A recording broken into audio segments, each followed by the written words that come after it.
refuses to join the Nuclear Non-Proliferation Treaty. It refuses to subject its nuclear facilities to the IAEA's comprehensive safeguards regime, and it refuses at the same time to attend the United Nations Conference on the establishment of a Middle East zone free of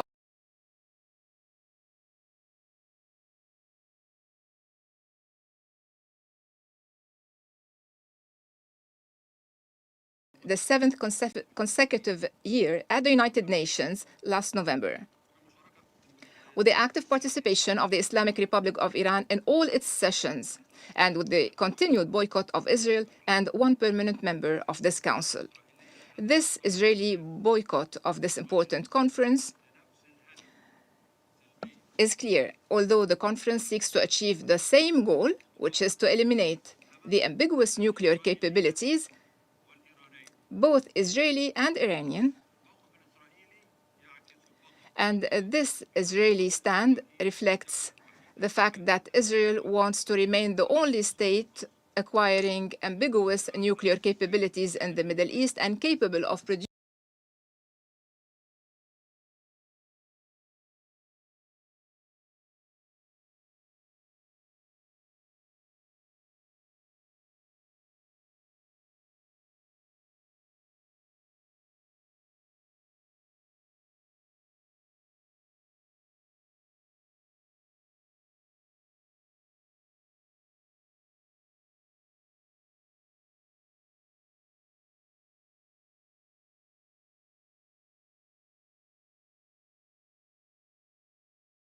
the General Secretariat of the League of Arab States have issued an official statement from which I quote: "The General Secretariat of the League of Arab States strongly condemns the Iranian attacks on the state of Qatar, the Kingdom of Bahrain." Sorry about that. Obviously, it wasn't working. I just came upstairs, so I don't have the mic up here. I do have wireless mics, so let me know if this is coming through clearly enough. If it's not, I have no problem using the wireless mics, but sometimes this camera, which is obviously a different camera, works better just using just the regular camera mic. So obviously, this is well, not obviously, but obviously we're at war. But this is the United Nations. They're holding an emergency session after all these strikes going on.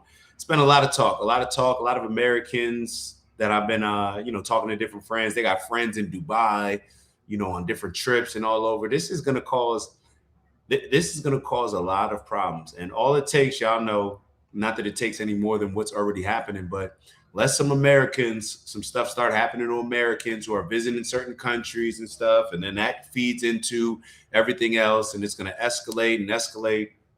And who knows what it'll turn into. And even if it doesn't escalate into anything other than what it's already is right now, it's a problem. And hopefully it'll be a wake-up call. Hopefully we don't need to have millions of people die for this to be a wake-up call. We got a lot of evil going on throughout the world. This is the second time going live. I came upstairs because they kicked me out the studio so they can get some manicures and pedicures. But let's take a little bit of a listen. It's translated. It's being translated. So first, when I was listening to it, I was like, "Yo, who is this talking? Like, they got something wrong with the audio." But it's being translated to everybody because this is the League of Arab States that's talking right now, and they're not speaking English. So let's take a look and hear what they got to say. These are our leaders. Under international law, including the UN Charter, which clearly prohibits the threat or use of force against the territorial integrity or political independence of any state, and prohibits any use of force inconsistent with the purposes and principles of the United Nations, especially when... And since I see a lot of people asking about what happened with the president, let's take a look real quick at this clip that CBS News put up, so we could find out if, Iran's leader, let's figure out if the supreme leader is alive, not alive, and who knows if we'll ever, have that confirmation, or if we'll have it, soon. Yeah, who knows? I guess if they come out and say it, then it may.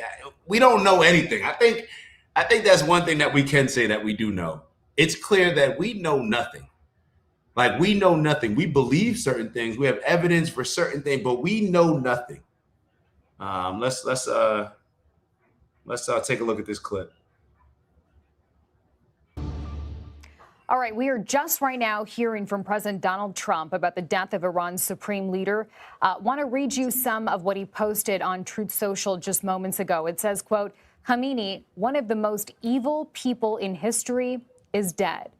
This is not only justice for the people of Iran, but for all great Americans and those people from many countries throughout the world that have been killed or mutilated by Khamenei and his gang of bloodthirsty thugs. Just wanted to interrupt. What makes somebody evil in the eyes of Donald Trump? He says, I want to see what he initially started off. Khamenei, hopefully I'm pronouncing it. Khamenei, hopefully I'm pronouncing it correctly. I'm pretty sure I'm not. One of the most evil people in history is dead. Like, isn't it so funny how Americans speak on other people committing evil? And not to be the person that's always bashing America, but what makes somebody evil? What makes what Bibi Netanyahu does just protecting his people? But when Iranians do it, oh, they're causing death and destruction, like they're evil people, bro. Like, how do we pick and choose who's evil and who's not? Who's doing it for our best interest, or who do we align with? So when he goes on to say this is not only justice for the people of Iran, but for all, first off, you're not doing it for the people of Iran. Miss me with that BS, bro. Trump, stop thinking that we're stupid. You're not doing this for Iranians. And Iranians, unfortunately, I think there's a lot of Iranians getting played right now. I met with a very nice Iranian lady earlier in the week, and she was telling me she was very passionate, and her family, I think her dad passed away, and her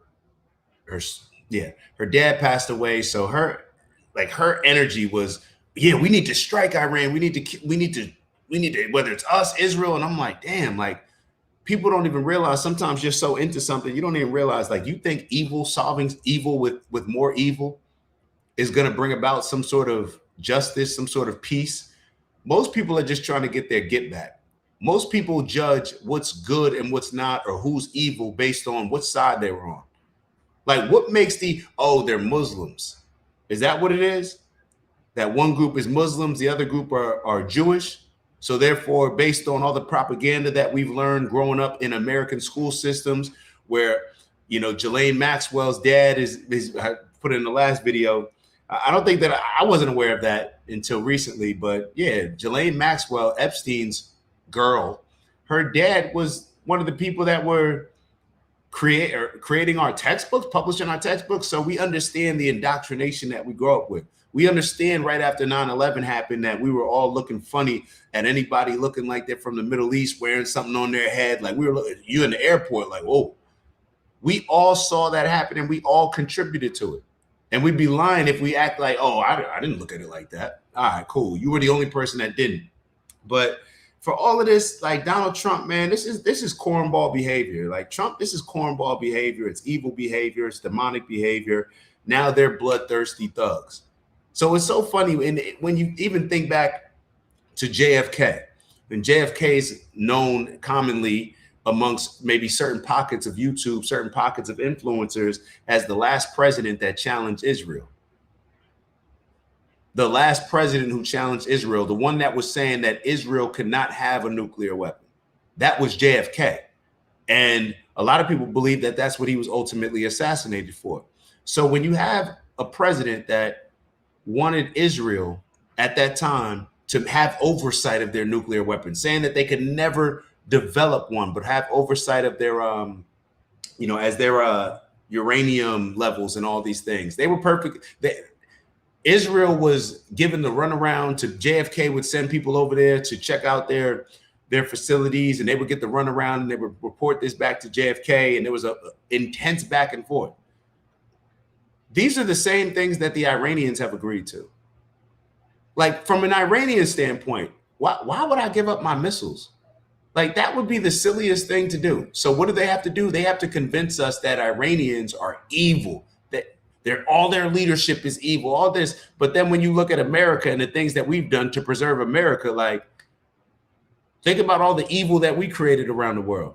What makes them not have the ability to defend their country compared to anybody else? Would you feel safe that if you were Iran and you know that Israel has nuclear weapons that they've never even acknowledged to America?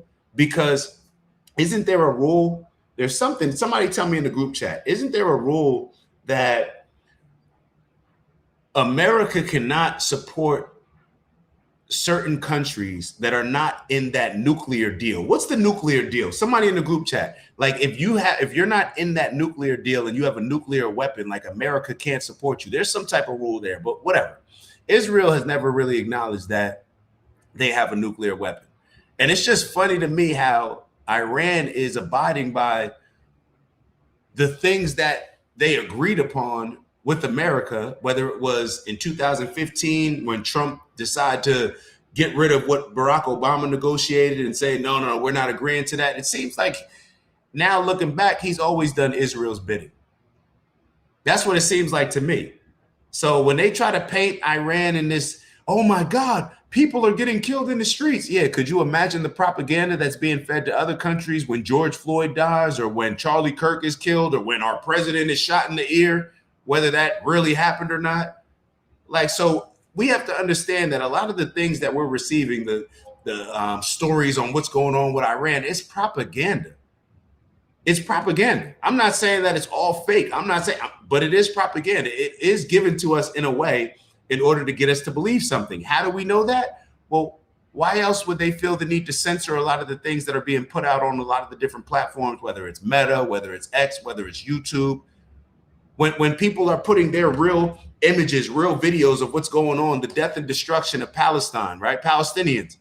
Why do they feel the need to censor that? Shouldn't they want to be pushing that to let us know exactly what's going on? No, they want to push things only from their platforms that align with the propaganda that they want to put out. There's a reason why a dude that who's the guy that just took over TikTok, Ellison's son, whatever. There's a reason why now they're putting people in place where you can't say Zionist on these certain platforms, or it's gonna, you can't say it in a flattering way, or it's gonna be seen as hate speech.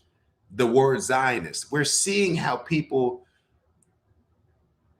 I don't even want to say, well, you see how people rewrite history, but we're seeing how people just change. Like you go from free speech when it's in your best interest, but now when people are calling you out, you're not with free speech anymore. And this is how history gets rewritten. The history that we quote unquote believe, because we don't know, it's all been just based on propaganda. Every story has been fed to us. And because we've won a lot of these wars and we align with maybe Israel, but just from the standpoint of we won a lot of these wars, we write what happens, right? To the victor goes to the spoils. The victor writes the true story of what really happened in history. We never hear the other people's side. We never hear the other people's side. So it's very interesting with all this stuff. But let's take a look real quick. Hold on. Let's take a look at this. My fault. I know I'm over talking y'all. But like Mike said, history is told by the victors, bro. We don't know anything that has happened.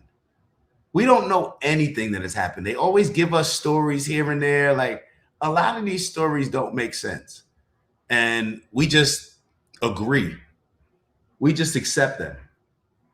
They're not proven to us. We just accept them. But let's take a look more. Let's take a look at the video without me pausing it every 5 seconds. Great Americans and those people from many countries throughout the world that have been killed or mutilated by Khamenei and his gang of bloodthirsty thugs. It is a long Truth Social message. We don't have the entire thing to show you right now, but I want to bring in Courtney Keeley, Middle East reporter, to weigh in on this. There's a part of this, Courtney, where it says the heavy and pinpoint bombing, however, will continue uninterrupted throughout the week or as long as necessary to achieve our objective of peace throughout the Middle East and indeed the world. What do you take away from that when it comes to now the scope and size of this operation going forward? And that's what just happened. I'm speaking to a friend whose parents are in Tehran and she can't reach them. And they're 80 and 90 respectively. And she's scared and she's sick to her stomach and she's saying what's going to happen next after these next few days. Will the regime retaliate? We don't know. We can only see a blackout. So I've been reporting on the celebrations, the fireworks post midnight, people taking to the streets. We have not heard. And very quickly, so shout out to my girl Shy, and shout out to Bubbles in the building. I see, did I see Samira? I think I see Samira. I saw Samira up there too. Shout out to Samira. What does this mean to the USA? We may be asking the wrong question. We may, or perhaps there's a more direct way to find out what this means to the USA. We should just ask, maybe we should ask Bibi Netanyahu, what does this mean to Israel? Because ultimately what it means to the USA is going to be dictated by what this means to Israel, what Israel decides to do. So whatever Israel decides to do, we're following suit. That's what it seems like. That's what has been happening. What does it matter what Trump says? What does it matter what America says? Remember when Trump got all frustrated through a temper tantrum because he put together a ceasefire and Bibi Netanyahu said, bro, man, why listening to a ceasefire? You think you run stuff? I bet. Before you wake up the next morning, I'll have bombs going out, and then you can get on TV and say, well, they both don't know what the F they're doing. Trump caving. They both, remember when he went on TV and said, yeah, talking about Iran and Israel, they both don't know what the F they doing. Bro, you were talking to Israel. Stop lying. Stop trying to throw Iran in there just because you were too scared to say that Bibi violated. That's what it comes down to. I think what did the Iranian military just tweet earlier today? That our country, that Bibi Netanyahu's our president, not Donald Trump. We know what's going on. We know exactly what's going on. Let's keep it moving. Do me a favor, like though. That's going to help the algorithm. We need as many different people in the building as possible. Via Starlink or the VPNs of any retaliation, but will that come? We've seen it hit the Gulf, but what she's worried about it hitting the ordinary Iranians, hitting her family in Tehran. And that's what people are worried right now, but simultaneously saying it's a beautiful day. And what President Trump is saying about all of these assassinations and people that lost loved ones because of this evil regime, he's not wrong. Yeah, I mean, one person I spoke to is talking about her, never lost faith that her assassinated brother, who was one of those people hanged in the early 80s, would somehow they would see the end of this Islamic regime. She's having a good day.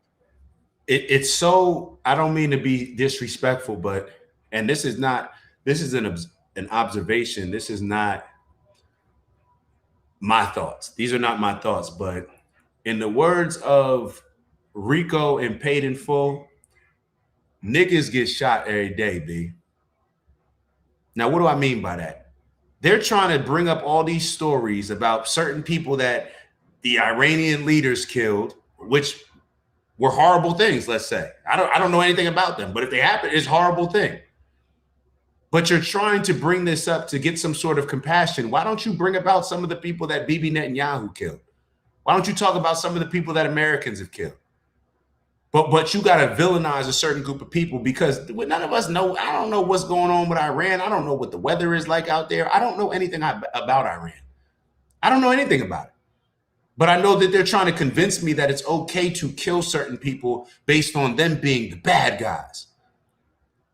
Right? When we watch these cartoons growing up, it's very clear. Oh, that's the good guy. That's the bad guy. We got to destroy the bad guy. But then when we wake up and realize, like, oh, what makes somebody the bad guy again? And what makes somebody the good guy? And then when we start to process those things and those things come to light, you're sitting here like, damn, perhaps the bad guys were actually the good guys. Or perhaps nobody's good when you're resorting to certain lengths of killing people by going, that's how we're going to solve this problem. We'll just go to war. Because looking at this from afar, I don't know. And maybe it's just based on them making it seem like the Iranian leadership is so bad. And I've heard real stories from people that I'm close to that have told me that. So I believe that. Okay, they're very bad. But looking at it from afar, just based on these negotiations, just based on the last 2, 3, 4 years, I don't see them being the aggressor. Now, I'm not saying that their leadership isn't bad and they may be doing terrible things to the people in their country, but maybe the people in their country should figure that out. Since when Americans, we can't even figure out our own shit in our own country. We can't even figure out how to deport people without killing Americans. Everybody voted for mass deportation. Donald Trump in there, they got goofy ICE officers with limited training, lacking experience, going in there, shooting people, Can't control it. Donald Trump can't even get the police to work together with ICE agents. You can't even get your own politicians to work together within America. Your government officials, you can't get them to work together. But now we're going to be the answer to figure out regime change in Iran. Like what even qualifies us for that? We can't figure our own stuff out. Like, what gives America the moral high ground to go in here and act like, oh yeah, these Iranians, they're suffering. We need to come to their aid. Bro, Americans are suffering. And it seems like from an economy, from a spiritual standpoint, every aspect, health aspect, every aspect, our souls are sick. But now we just think that we're going to go over there and just help them out. Like, bro, we don't have the qualifications. We don't have the resources. Now we're going to bring all of our, bro, we need resources in America. Now we're going to go to war. We're going to pay more for the weapons, more tax dollars, but so they're going to have to create more situations to maybe some more Americans dying in order to justify and have us saying, nah, we need our get back. They killed Americans. Oh, nah, we need our get back. So then we're going to solve more evil with evil. So we're fighting evil with evil, thinking that we're going to get any other result than evil. But that's what they want. This is the chaos that they want. This is the control that they want. The fear that they want. Okay, but people are sick and worried, and the UN Supreme Council is saying cease the hostilities. Complicated and nuanced for sure. I do believe we have some new video to share with our viewers about those celebrations inside Iran that you've been telling us about for the last 2 hours or so. Can we play that video, please? So walk us through what you've been hearing on the ground, Courtney, as well as we're now looking at this video for the first time. Of course, CBS News confirming that this is inside Iran. Reaction to Khamenei's death today. Right, so I've been seeing reactions from Shiraz. You can hear people screaming in jubilation. That's not screams, that's screams of joy. Right. Now, people were even defiant during the celebration of the 1979 revolution just a few weeks ago when they were hearing God is great. They were saying death to Khamenei. And now these people are getting manipulated. These people, they're cheering because Americans and Israelis just supposedly killed their leader. Bro, are y'all dumb? Americans don't give a damn about y'all. You think you're really, name a place where America left in a better situation. You think that America cares about Venezuelans? No, we're just trying to extort you for your oil. You think that America cares about Christians in Nigeria? No, they just want the resources. That's why they create this narrative that, oh my God, Christians are under attack in Nigeria. And then you look up the numbers and you realize, like, hold up, man, this ain't even about Christian versus Muslim. Matter of fact, more Muslims recently have been killed than Christians. But they have to paint a certain narrative to get us to care. That's all this is. They just want us engaged and invested in it from an emotional standpoint. So we'll totally disregard any logic that comes with it. That's what they do. That's what they do. Yeah. Shout out to Gabriella. Yeah. Not the oligarchy and the bankers and the rising cost of living. The devil in my life is an old 90-year-old Iranian that I can't spell his name. Bro, what has Iran done to us? What has Iran done to us? I don't know anything about Iran. What have they done to us? Maybe I'm just not informed, naive, ignorant, whatever I may be, but I'm not aware of what they've done to us. Let's keep going. And you hear the narrative that the media is trying to paint. And first off, even from a standpoint, cheering for any death. That's how you know you're living in a sick place, that our souls are sick. Cheering for death of anybody. It's a bad place that we're in. It's a bad place that we're in. And I'm not saying, like if somebody killed somebody of mine like that, I get all that, but it's still a bad place that we're in if we're cheering people's death. We're cheering God's commandments being violated. I can't cheer that. Let's keep it going. they're reacting to the death of Khamenei, and they're reacting with joy. They're reacting with fireworks. Nobody is shy. Let's listen, if we can, to part of it. Is there any audio on this clip? Okay, we're going to go back to that last clip just to see if we can actually hear a bit more of what people are saying there on the ground. Let's listen.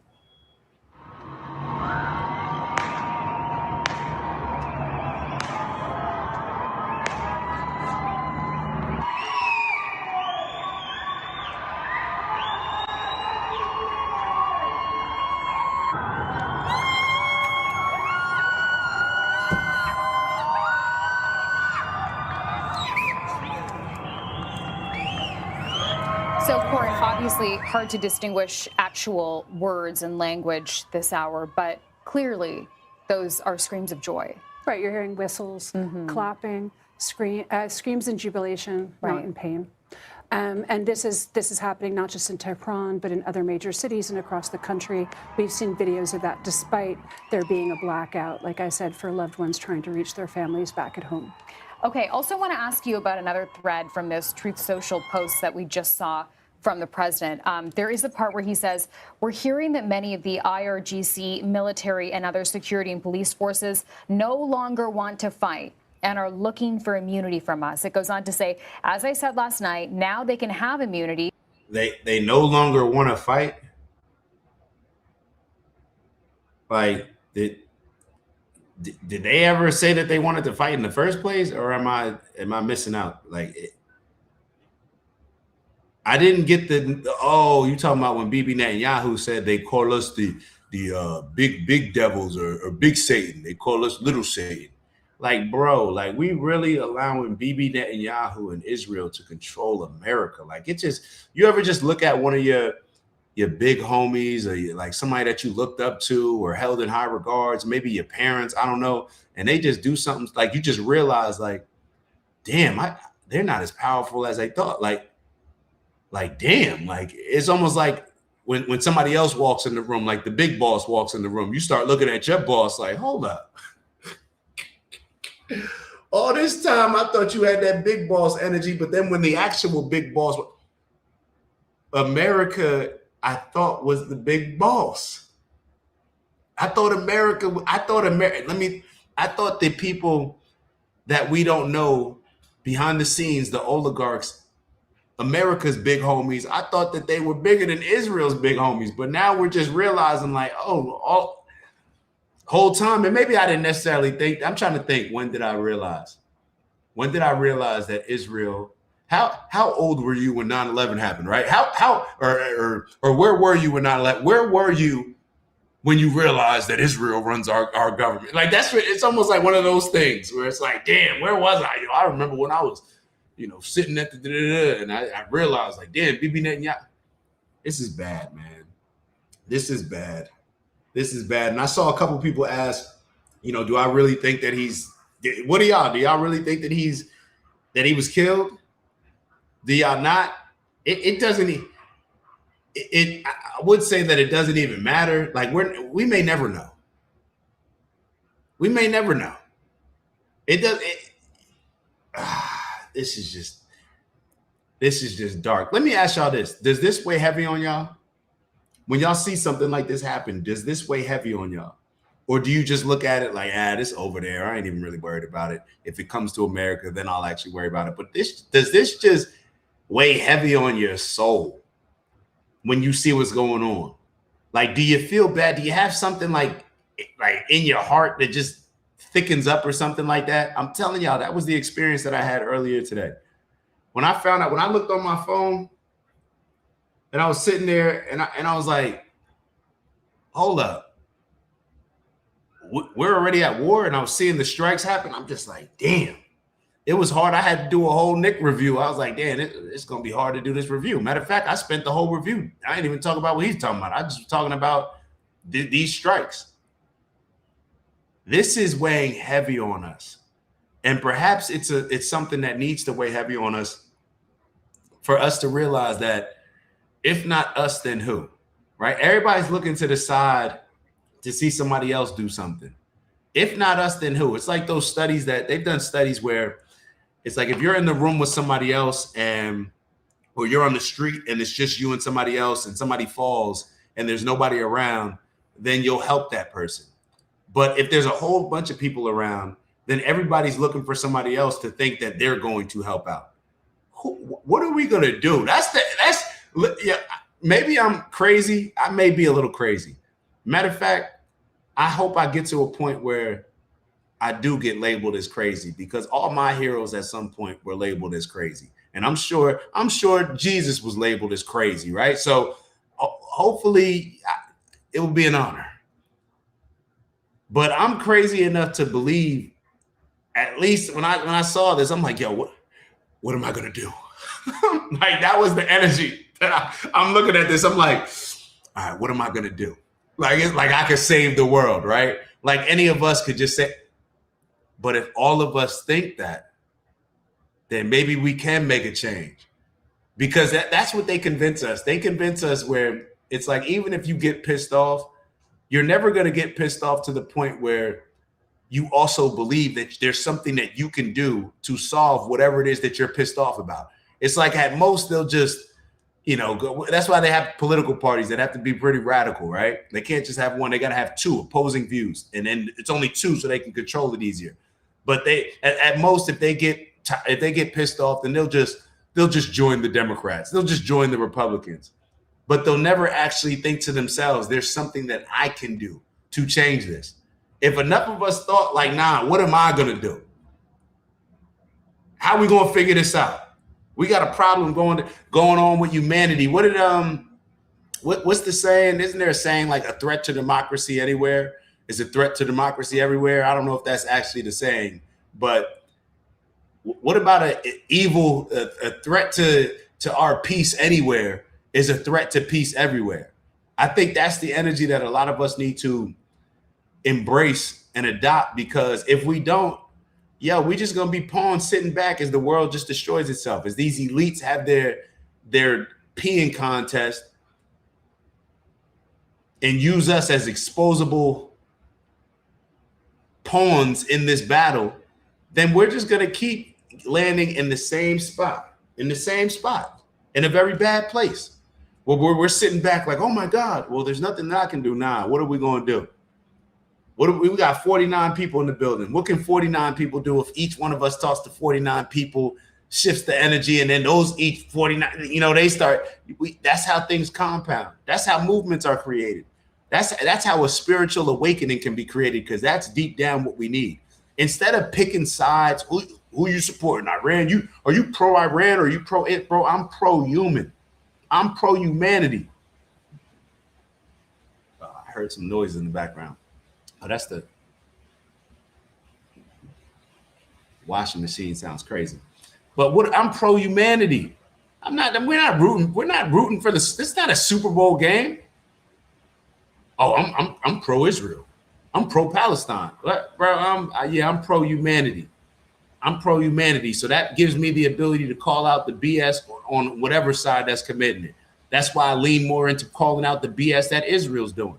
Israel, y'all my brothers too. Y'all my sisters too. But what does any family do? Do you sit down and if you got somebody in your family that's bugging out, it's somebody else that's not bugging. I'm going to address the person that's bugging out. You're bugging out right now. Israel, you're bugging out. You're bugging out.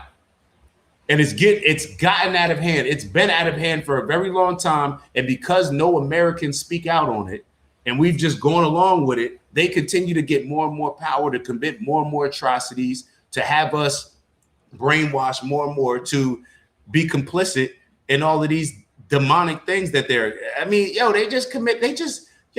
could you imagine? They just completely destroyed like 80% of Palestine. And they're making plans. Jared Kushner and what's the guy? Steve, what's his last name? I'm drawing a blank. My fault.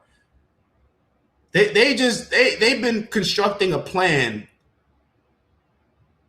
looking at Palestine like it's a real estate project. Oh yeah, we could do this, we could do that. Bro, this is somebody's land, bro. And the fact that y'all are just freely talking about real estate plans, one, that shows that clearly Palestinians are not as great of a threat that y'all try to make it out to be. Because if not, you wouldn't be on TV just freely talking about, oh yeah, we're going to do Trump Gaza here. They've got some nice beachside properties and stuff like that. If they were a real threat, you wouldn't even feel cocky enough to even be talking like that. But you just have to build them up as a big enough threat to justify us completely destroying them, committing a genocide, and people being okay with it. And when I say us doing it, it's our weapons that are killing these people. When they're sniping little Palestinian boys, either shooting them in the head or shooting their dicks off, they're doing it with our weapons and our money and our support. So we gotta embrace that. We have to embrace the fact that we are contributing to this. Because if we continue turning the other way, why do y'all think Nikki Haley how did Nikki Haley get a bomb to sign? Y'all don't remember when Nikki Haley signed a bomb like she was autographing a football or something like that? She signed a bomb to go over there and kill men, women, children, whoever. That's how evil and sickening. And then you sit back and wonder, damn, Nikki Haley, she's an evil person. She signed a bomb. Like, I don't care even if you're for the war, like you can signature a bomb and say, go get them boys, give them hell or whatever she signed.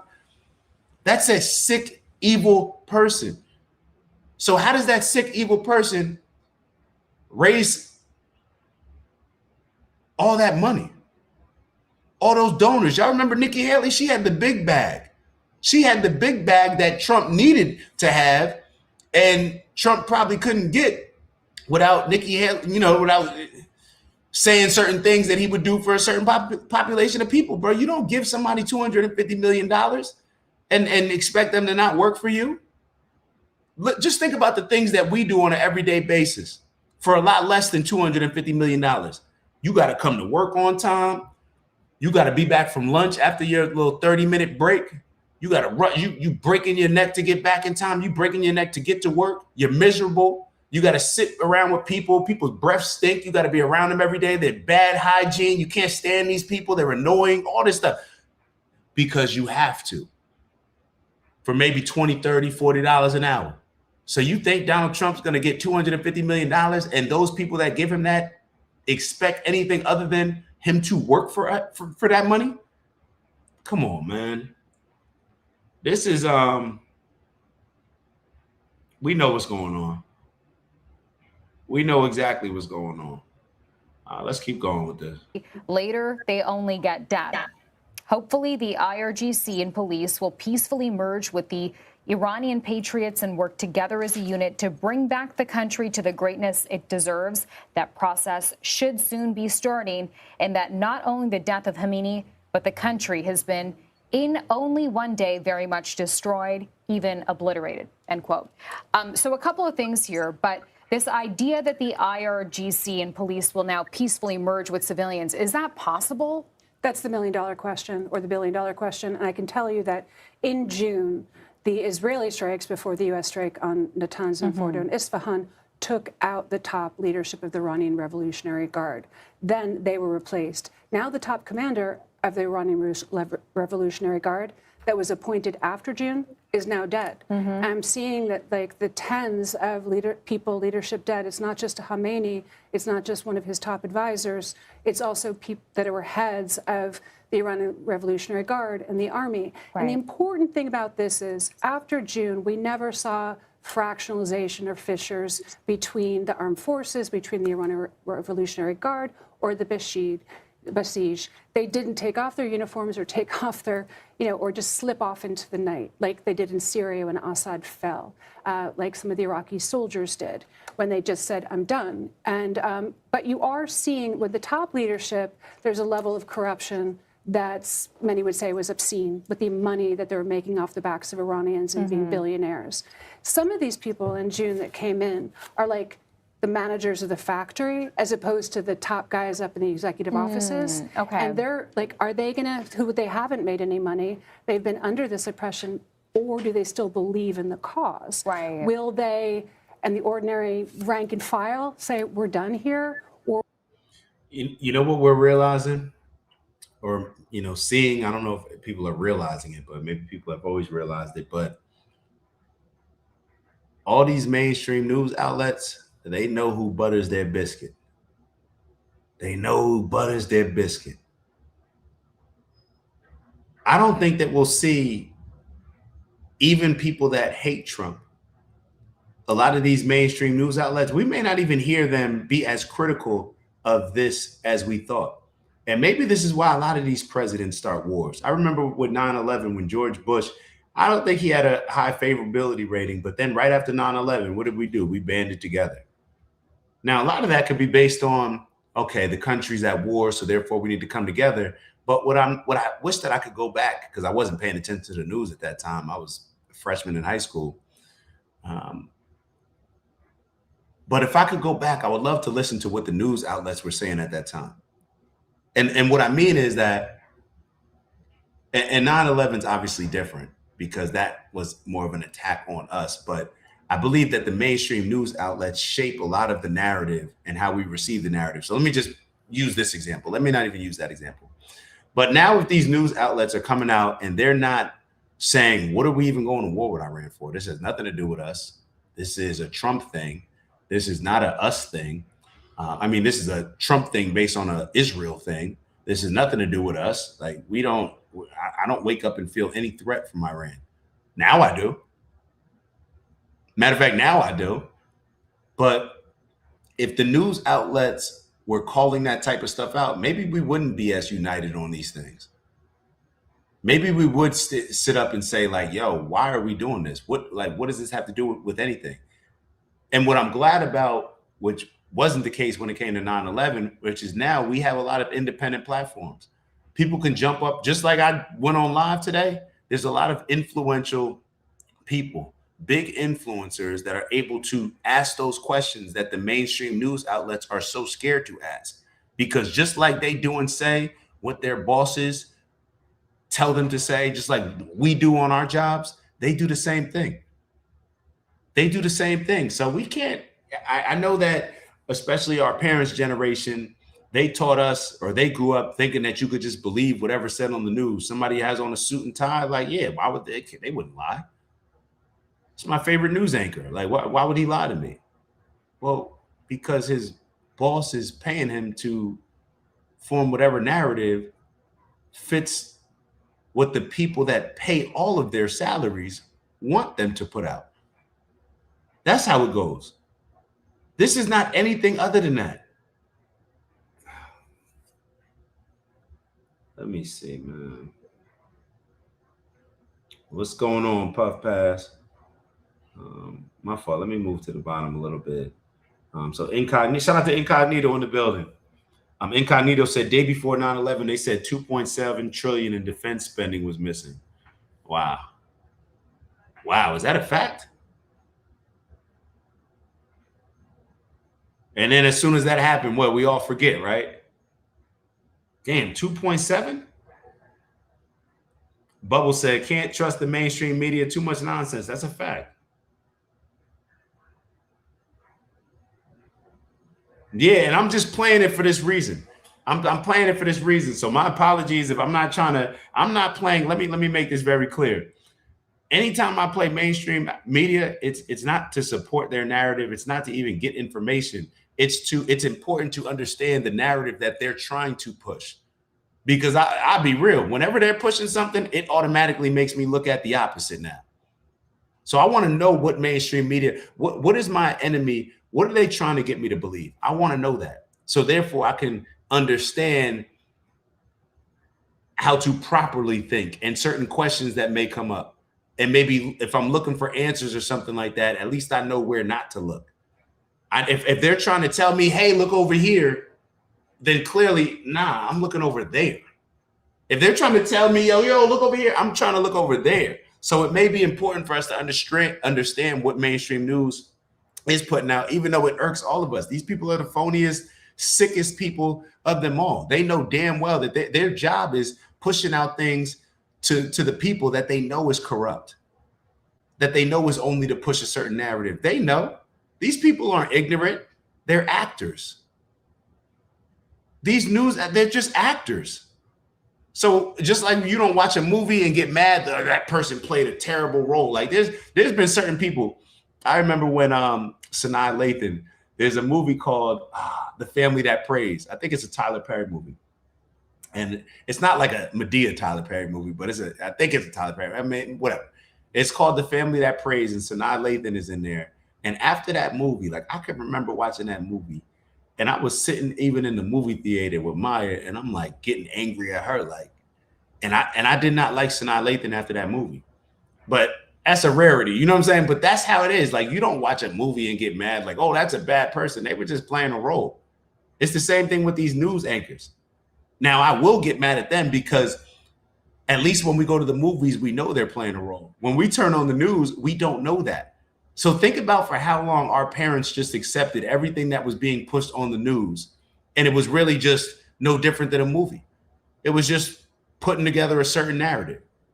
putting together a certain spin, putting out certain propaganda that the oligarchs that control things, that the direction that they want to point us in, not any direction of truth or anything like that. These people know it too. They know it, and they sit in these rooms and they know that the things that they're saying are complete lies. They know that they're biased, and they still put it out. They still put it out. Who is Jeffrey Epstein? Who knows? Shoot, your guess is as good as mine. Your guess is as good as mine. What's up, Clarky? What's up, Clarky? Hope all is well. Military hasn't passed audit in the last 60 years. Wild. Epstein is an Israeli spy who got away with doing the dirty to our kids. Shaking my head. Yeah, he may be. Yeah, he's definitely those things. It may be a whole lot more. We just don't know. We just don't know. Larry Ellison just purchased Paramount too. They're beginning to own a lot of media. Well, no, he had Paramount. His son got TikTok, and now they just got Warner Brothers. They just got Warner Brothers. This is, and then what is what we all heard? Oh yeah, everybody always used to get in trouble for saying Jews control the media. Well, Jews control the media, bro.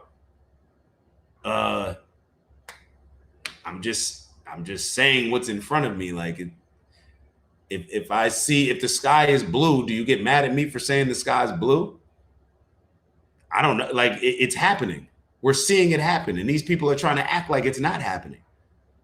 And they think that it actually shows, like, it's an insult to a lot of us, our intelligence. But what it shows is that how people have bought into a lot of this stuff previously. And I want to be very clear. This is never an attack on previous generations. That's not fair. When we attack previous generations, and I do it too, I get on the boomers, I get on my parents and all that stuff. But it's not completely fair, because we have access to information in ways that they didn't have. It's extremely easy to access information at this point. They don't have that. They didn't have people that could just jump on streaming where they can get a completely different outlook on the situation. They didn't have that. They just had the news. Then after that, they just had, well, I'm not watching that station. I'm watching this station. And then I think of a lot of people now are starting to realize, like, yo, they're all bad. Democrats, Republicans, it's the same thing. We've been getting played. MSNBC, Fox News, yo, they're just different sides of the same coin as well. They benefit. They're sparring. It's like putting together a boxing match. Are you more excited to watch two people fight who just like, oh yeah, we're gonna fight, it's all good? Or are you more excited when people are talking crazy about each other and they feel like they about to go to war? The tension is high. Those are the fights that you get excited to see. So that's how MSNBC and Fox, they work together. They love each other. They love each other. They just want, the more radical one can get, the more that they can show you how radical that side got, so they can prove and justify how radical they're getting. And then it just creates more of a buy-in. All of this stuff is the same. All of this stuff is the same. Let's keep going.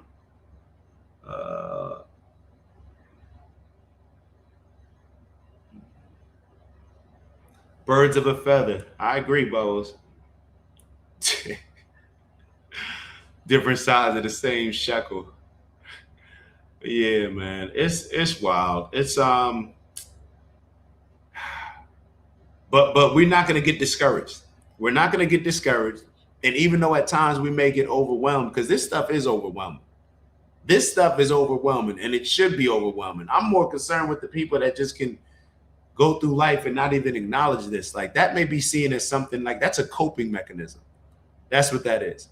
That's a coping mechanism. But we are here, in my opinion, like, we're like, you gotta maximize your potential. Like, if there's imagine having, like, let's say you got this bottle and it's filled with just good energy. It's filled with good energy that in this bottle, I wish I had a cup. Oh, here you go. Let's look at this spray bottle. Room freshener, non-aerosol. It's made with essential oils, so it's safe. Let's see, you got this spray bottle. And let's say this is good energy, but we can only use it. And we can only use it, obviously, when we're alive. So imagine dying with a full spray bottle. Like, bro, you didn't use all, you could have contributed positivity to humanity, spread good energy, and you didn't even use your bottle. That's how it is when people cope and they just decide like, hey, I'm not going to even think about, I'm not going to engage in that. I'm not going to think about that. That's cool. I'm not saying that you're a bad person, but yo, humanity needs you. You know, those old Uncle Sam needs you. No, humanity needs all of us to elevate our consciousness, elevate our frequency. In whatever way. I'm not saying that everybody has to turn on the camera and be talking. I'm not saying that at all.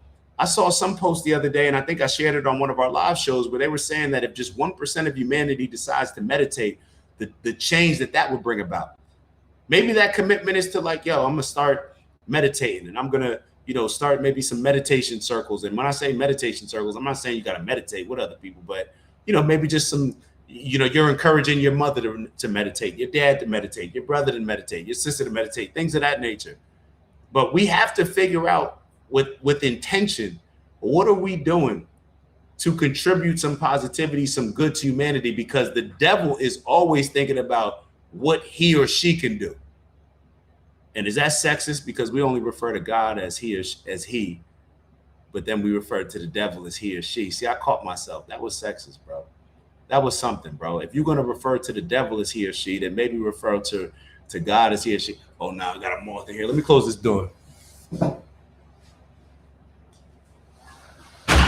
Hold up. 1 second. 1 second.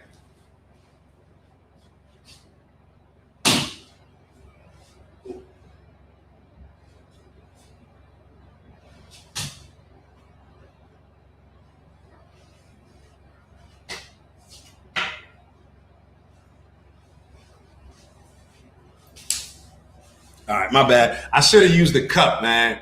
I should have used the cup instead of killing that moth like that, or whatever that was. But I should have just used the cup and then brought him outside, hit him outside, her outside, yeah, whatever.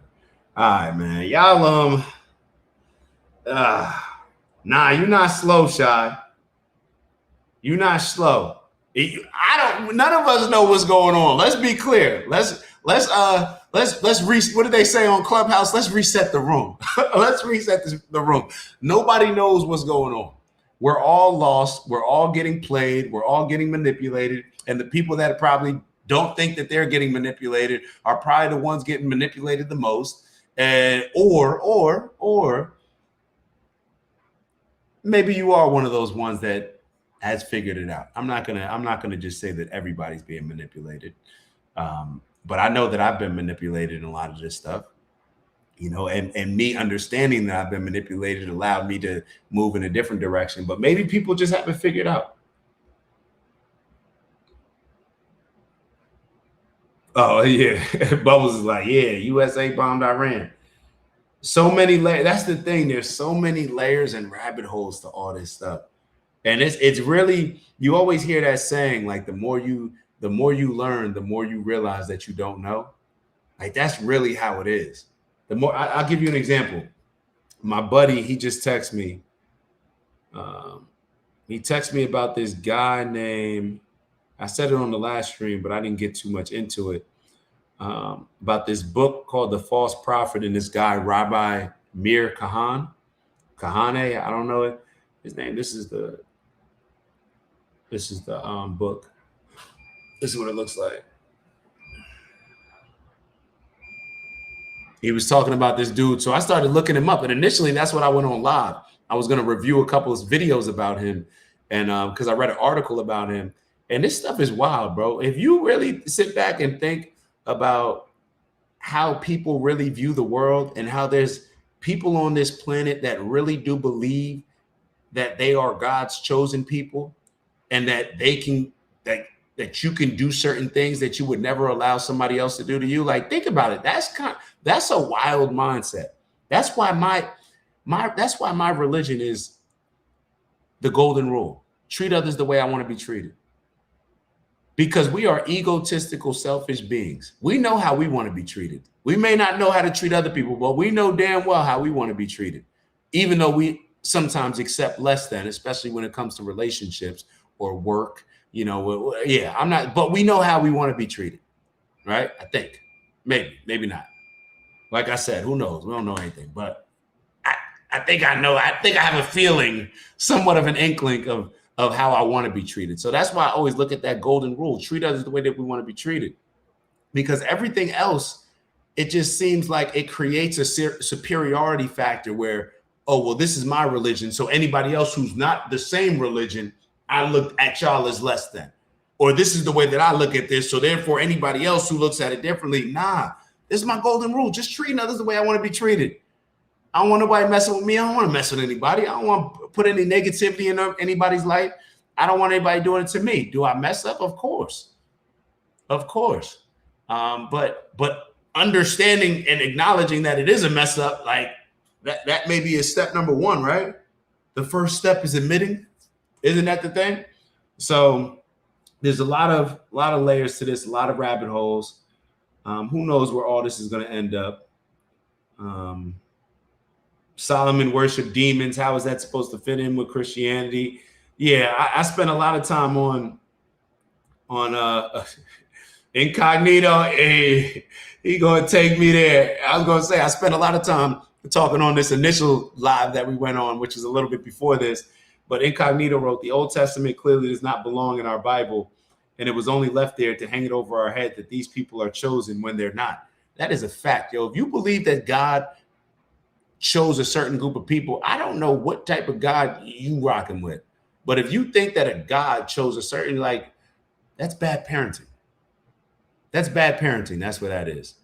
If my God, the Father, if picking and choosing favorites and picking and choosing, like, you're the child, yeah, nah, that's bad parenting, in my opinion. Maybe that's the norm. I don't know, but I don't know. But yeah, Clarky, hey, I gotta go too. Keep up. Clarky said Clarky's gotta go. I'm trying to look at the picture. I was gonna say Clarky said she gotta go, but now you gotta be careful. I think Clarky, you're a lady, and I'm not basing that on anything other than I can't see the picture, so I don't want to offend anybody. But yeah, I think I like this Kendricals. That's I like that. Oh yeah, Kendrick. I just said it out loud for Kendricals. I like that. All right. What does Kendrickal stand for? But Kendrickal said it's like rowing in a pond and realizing you're rowing in an ocean. The shores is all the knowledge you know, and the pond you started in makes you realize what you think you know, and it makes you, that's a big one, and it makes you realize how much you don't know and leads to many more questions unanswered. I'm sorry. Yeah, unanswered. I agree. Incognito trying to go there. Lucifer is the bringer of light, or light bringer. What was Moses conversing with when he saw that blinding light? Sounds to me like they all mess with demons. Look, man, I don't know about how everybody looks at demons, but there's a whole bunch of demonic stuff in that Old Testament. I don't think anybody can deny that.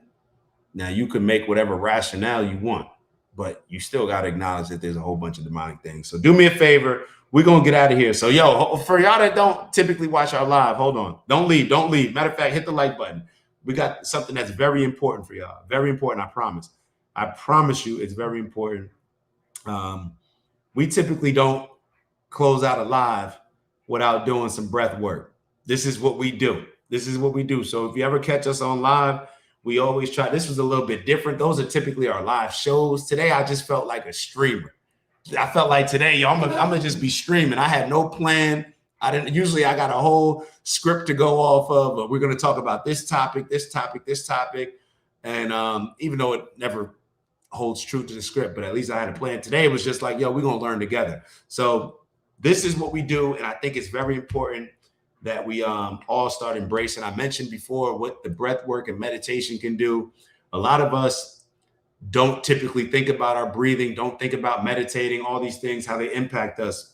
And I think that they play a very big role, and perhaps will play an even bigger role with things getting more and more chaotic. Mama Lay wrote earlier, be still. I forget the quote that she put up, or the scripture that she put up. Is something like, be still and know that I am God, or something. I think that was what it is. But sometimes just being still and meditating, even though I told y'all, like, yo, we got to make action. We got to do a plan. I'm with all that. But sometimes, like, what is life that we learn? Life is very much about balance, not being too extreme here, too extreme here. Balance doesn't always mean 50-50. Balance means whatever makes sense at that particular time, and understanding that. So this is part of the balance. Let's do our breath work. It's going to be very simple. This is similar to a box breathing style. We do a 4-7-8 technique where it's a 4-second inhale followed by a 7-second hold and an 8-second exhale. And then we repeat that 4 times. All right. And we focus on every inhale in positive energy, right? Being very intentional with the energy that we're inhaling, right? Inhale, positive, empowering, limitless energy. All right.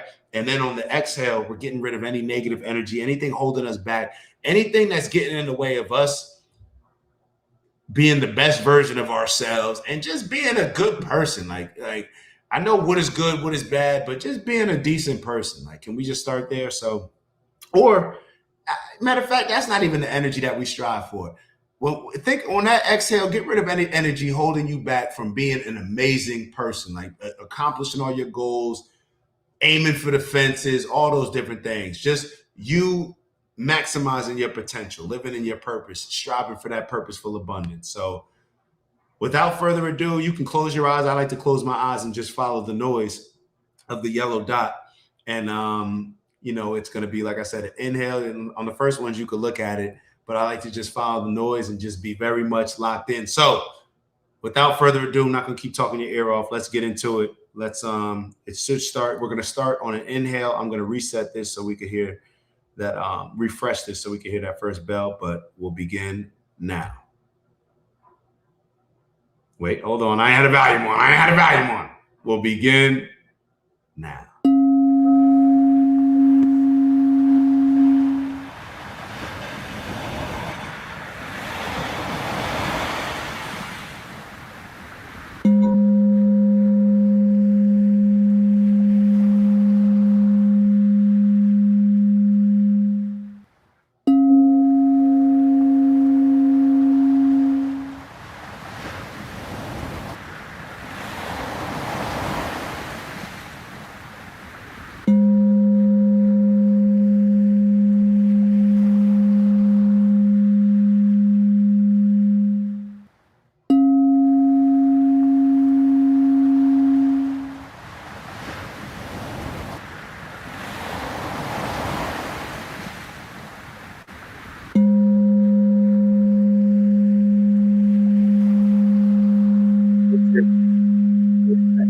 Inhale, positive energy, ready to begin. Hold it. So this next exhale is going to be a last one. Get rid of anything holding you back. Get rid of it.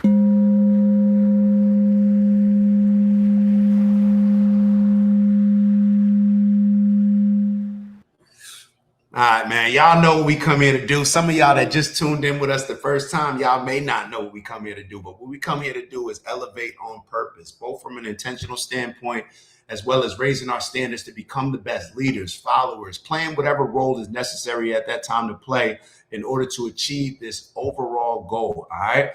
My overall goal is to get us closer. I don't even want to say get us closer. That's weak. To achieve the greater peace for humanity. All right, that's the goal. That's the goal. That's what I'm striving for. That's what that's what I'm not striving seems weak. That's what we're doing. That's what we're doing. So strength and honor, onward and upward. We're gonna get to that bag. Now, what is that bag? We're not talking about money. We're not just talking about money, even if we are talking about money. But it's all the things that we focus on throughout the day, throughout the week, throughout the month. That's ultimately going to add up into what's going to be our impact on this world that we like to call our personal legend. All right. So we need to figure out what's going to be our purpose, how we can aim for purposeful abundance, living in it. And a lot of times we got to back into it, back into what are the things that you want to focus on? What are the things you want to focus on? They're going to serve as our North Star, our guardrail while we're going through this journey. All right. And serve as, maybe the inspiration, the motivation, whatever you need at the time. All right. The things that I focus on: peace, love, happiness, health, wealth, and in everything we do, integrity. Got to have that balance with a sprinkle of perspective. And when I say sprinkle of perspective, really that's what we should lead with and finish with, because perspective largely dictates we receive new information and how we perhaps look at older information that we've been indoctrinated with, manipulated with. But overall, we still gonna win. I want to be very clear. We're going to win. We're gonna win. And on that note, I'll let y'all go. Peace and love to everybody, man. Appreciate y'all. Always my brother Queens just got me amped, man. All right, so just for all y'all that don't know, and I hate only doing this at the end of the show because I feel like people aren't here as much. But my brother Queez, man, he's been tuning in, watching me when it was just him and my parents and maybe my two devices and Maya, my two devices. And it seemed like it was like 10 of us, but it was really just like 3 or 4.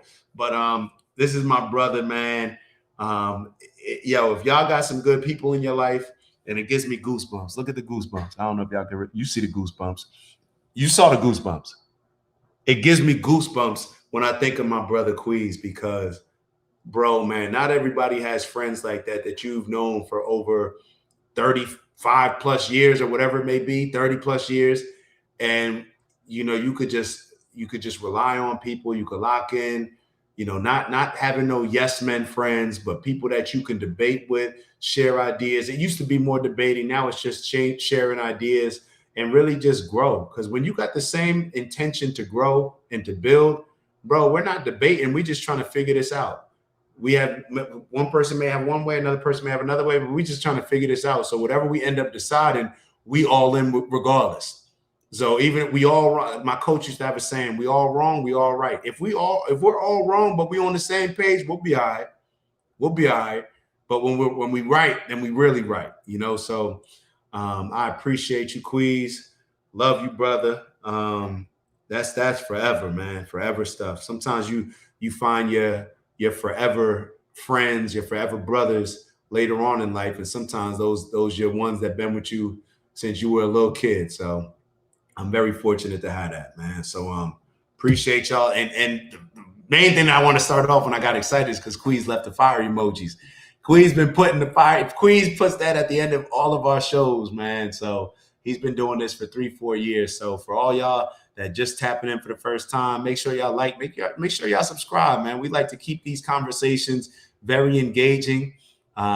It's usually the better show is in the chat. It's usually me just talking, and then the real conversation is in the chat because we've been very privileged to have an amazing family that we're growing on our weekday shows now, Monday, Wednesday, Friday. We were doing them every day. We kind of mix around a little bit, but Monday, Wednesday, Friday, 8 a.m. On that note, man, y'all enjoy the rest of y'all weekend. Give y'all family a hug. Man, if you got somebody in your family that you beefing with, call them up. Tell them you love them. Get past that petty stuff, or a friend or whatever it is, man, because we got to grow. We don't have time for all that. If somebody's a good person and y'all can get over it, get over it. On that note, love y'all, man. Appreciate it. And I'll see y'all when I see y'all. Ew.